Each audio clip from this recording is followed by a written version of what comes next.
نتمنى المقابله تبقى في اطارها رياضي، لا داعي. اوه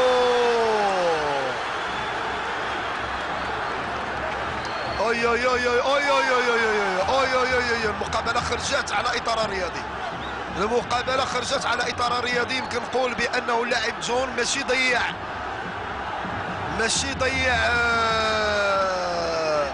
ماشي ضيع ماشي ضيع فريق دفاع حسن الجيدي من هدف، ولكن صراحة حرم فريق دفاع الحسن الجيدي من خدماته، وكذلك من لاعب.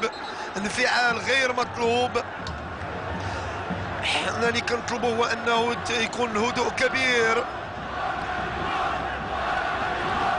المدرب بن شيخة هو اللي كيهدئ من اللاعب جون لانغولاما.